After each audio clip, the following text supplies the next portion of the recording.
Alright, what is going on, guys? My name is Leo Master. Welcome back to another Overwatch League news video. And today, guys, we have a lot of things to go over today, but a lot of things we're talking about today coming up with official stuff that has been leaked previously in the past. We got Washington Justice leaks being confirmed now. We got Chengdu Hunters stuff being confirmed now, and also Hangzhou Spark being confirmed. And we got one leak with the Washington Justice, as you can probably tell from the title and the thumbnail. And we got some pickups as well that happened that kind of went under the radar a little bit, I feel like. To start off with, the biggest thing that was leaked previously these past couple of days is Halo Thoughts has said Washington Justice has signed Fury, which is something honestly this team needed. You know, I take back all the things I said in my previous video talking about Washington Justice no longer being top 5. I think this one signing makes it instantly back to top 5, or at least around that area. You know, having Rhea, he's a great off tank, but he wasn't Janu level. Now they brought Fury in, who is literally top of Janu level, if not even better than Janu, depending on what meta happens. And just in general, Fury could be better than Janu. And also beside Mag,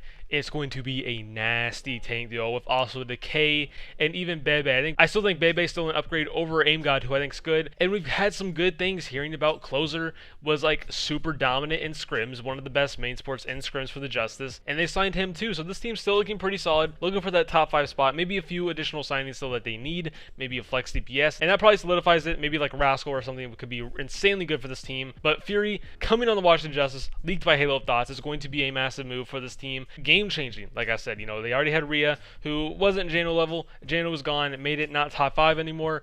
You bring Fury in, makes it back to top 5, if not even better, or probably on the bottom end. Who knows what happens, honestly. But everything I said about my previous video about the Justice, take it all back now that they got Fury. I'm going to say it again. Fury is going to be a massive pickup. I think will work really well with Mag and even Decay. That would be nice. And even the backline. I think Fury is going to fit this team very well. And also that we're on the topic of Washington Justice. Normally I do my leaks somewhat near the end of the video, but let's go and talk about Bebe and Closer. They were officially confirmed to be picked up on the Washington Justice. Now we're waiting for Rhea, and maybe the Rhea is not going to happen anymore now that they got Fury, but I highly doubt it because it was leaked by GG Recon. Bebe and Closer now on the Washington Justice, and we've heard actually some good things from these two, especially Closer more. Bebe we know is a solid flex support when it comes to the Overwatch League, and he's been just a full-on solid flex support for the Hangzhou Spark. Now he's going to come to the Washington Justice, and I think this could be a better team for him to work around with Decay, Mag, and even Fury now. I think this would be a good team for Bebe. And we move on to Closer, and we've always heard a lot of good things when it comes to Closer, even on London Spitfire, on Dallas Fuel, and now we're hearing more good things of Closer on the Washington Justice when it came to scrims, and also Pre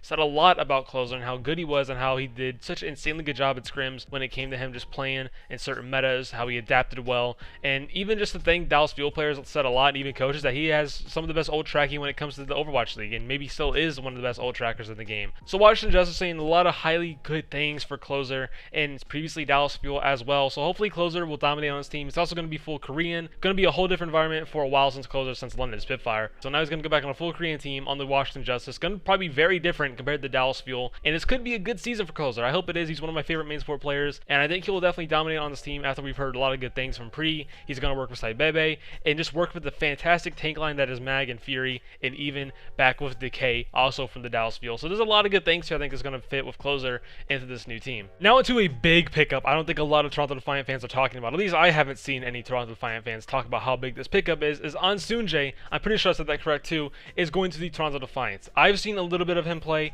and he is a really good main sport that will also fit right beside Aztec really well, and I think he'll definitely dominate, be one of the better main sports in the league. And also, I haven't watched them mainly, but when I looked at people who watch him mainly, they say he's like literally one of the best main sports in contenders right now. He's up there, and now that he's on Toronto Defiant, we're going to see insanely good main sport that no one really kind of knows, it feels like, at this point. So he's definitely going to bring a lot of good things for the Toronto Defiant under KDG as well, working besides Aztec, and also the most recent rumor that Sato's going to join this team as well. And also it probably does suck for Toronto Defiant fans to see Ivy and Fury not go to this team, because a lot of people expected that. You know, a fusion core coming to Toronto Defiant with KDG no longer happen anymore. So Soonjay coming into the Toronto Defiant, I think he's going to be a great pickup for this team all around. Nothing much to really say just yet. We haven't seen him around the Overwatch League kind of style just yet when it comes to Overwatch League level players, but I definitely think he'll be up there around some of the top main sports. I don't know about top 5 just yet, probably in the conversation for top 10 when the season comes around. I think he'll do such a good job in the Overwatch League. Now we have some LA Valiant news. It feels like we haven't gotten any LA Valiant news in a while,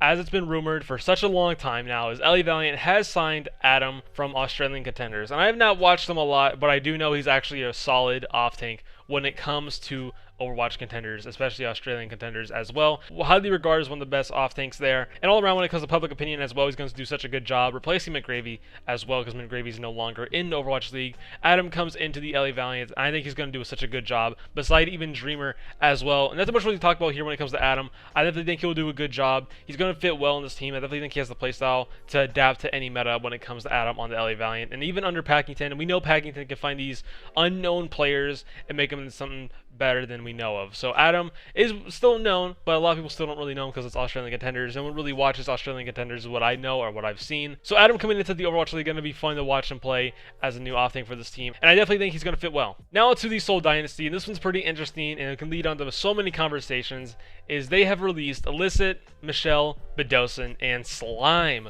who blew me away on the last one, especially Slime. He was a top main sport, and Seoul no longer has him. We still don't know if they're going to sign Toby just yet, because obviously he posted the LFT tweet, and he made it seem like they're not going to renew his contract, if I remember correctly. It's been a hot minute now since I've seen that tweet. But Illicit, that was expected to see. You know, he was not really played that much these past 2 seasons. He was signed in Season 2. He played like 1 or 2 maps, and he actually did a pretty good job on that team. Then you have Michelle, who I thought was a solid off tank for this team, but they used Marvel, and Michelle will definitely find a team. He's rumored to join the Toronto Defiant right now. I don't know if that's really true right now. I don't really believe that just yet. Then you have Bjergsen, who still has potential to be a top flex port when it comes to the Overwatch League if he's under the right team, I feel like, and I fully believe that as well. I think Bjergsen will be back in the Overwatch League next season, depending on what team that could be. Then you have Slime. Slime needs to be on a team. Obviously, it can't be Washington Justice anymore unless they want Closer to be a sub, but Slime could also fit really well on that team, I feel like. And if Dallas Fuel wants to upgrade over Jexay, they could get Slime over Jexay as well. Slime has a lot of opportunities when it goes to other teams. And I definitely think Slime will probably get on team pretty fast because how good he is and his history of being a good main support. I think he'll find a team fast. When it comes to the other guys, though, I don't really know. Illicit, absolutely not. Probably contenders. Michelle, I think there will be a team that will want Michelle. That could be Toronto Defiant. That could be the Houston Outlaws, those rumored teams. I can't really see Michelle going to an exact team right now. Bjergsen, I could see Bjergsen being picked up probably for a sub currently, or the team he's going to highly believes that he'll be a top flex port once again. But I definitely think Bjergsen and Slime probably be the most guaranteed out of the players that will be picked up first. But if we're looking at rumors, Michelle's going to be picked up on Toronto or Houston, but I don't believe that just yet. Now on to the next one. Everyone's been waiting for this one. Everyone's been waiting for the day it was going to be announced. It is the Hangzhou Spark announcing Seoul is on the roster, and it's such a fantastic sight to see that he's back in the Overwatch League. We know he was good back on Vancouver Titans. There was a whole issue, obviously, that the team fell apart this season with everything going on at the Vancouver Titans. He's now back, and I can't wait to see if he performs or not, because I am worried because, you know, look at that Spark team. There's stacked players. You have Shy, Architect, Godsby. Will Seoul get that playtime over those guys who's been playing in the Overwatch League consistently for 2 seasons, except for Shy. Obviously, he played in Contenders, but he's known most likely to probably start for this team because how insane he was in Contenders and how he'll be on the Hangzhou Spark most likely. So Seoul, when it comes to him probably playing, I have a hard time seeing Seoul play this season. But when it does come to certain metas, like if we see the Hog or Zarya meta once again, I think we'll see Seoul play. We know him for his insanely good Zarya back in Ghosts. He was up there as probably top 3 or 2 or 1, depending on your opinion. It probably feels like with Sinatra and Seoul when it came to Zarya's. Seoul was up there. He'll probably do it once again if we ever run into that meta as well. So Seoul, he's very flexible when it comes to certain metas, but will they use him? It all depends on what happens. To end it off, don't have that much to talk about these guys. I've already said it a lot previously before. The Chengdu Hunters has announced Jimmy and Kaneki, and Jimmy is highly regarded as a super top tier hit scan in Chinese contenders, and Kaneki has also been known as a solid flex DPS as well when it comes to the Chengdu Hunters. So I think these two have a lot of potential for this next team. Jimmy as well. I definitely think Jimmy will most likely start for this team, and Kaneki, it all depends on what happens as well on that roster. We don't know if Jimmy's going to keep playing. We don't know if Kaneki's going to play. It'll probably come to certain metas on who does get that starting spot though, but we'll need to wait and see. Anyways, guys, that was it for all the news. It was mostly a lot of the leaks that's now been officially confirmed with Spark, Hunters, and also the Washington Justice, and just some tiny things here and there with the Seoul Dynasty releases that were honestly expected at this point. We have LA Valiant with Adam, and also Ansoonjae with Toronto Defiant, which I still think is very huge, and a lot of people need to talk about it more. And Fury to Washington Justice, which was the biggest thing we talked about in this video. I can't wait to see how the Justice perform now with Fury. Maybe they'll make some few upgrades as well on their roster. I really hope to see a new flex DPS come in, because I don't think Tuba will be that flex DPS that even makes you even solidified into that top 5 spot. That's going to be it for me, guys. I hope you guys enjoyed. If you guys want to stay more in tune with Overwatch League news and Overwatch League stuff in general, don't forget to subscribe down below. And also, my Discord is down below as well if you guys want to join that. And also, don't forget to follow my Twitter and my Twitch. And don't forget to hit that bell. And don't forget to leave a like, comment, and subscribe down below. And I'll see you guys on the next one.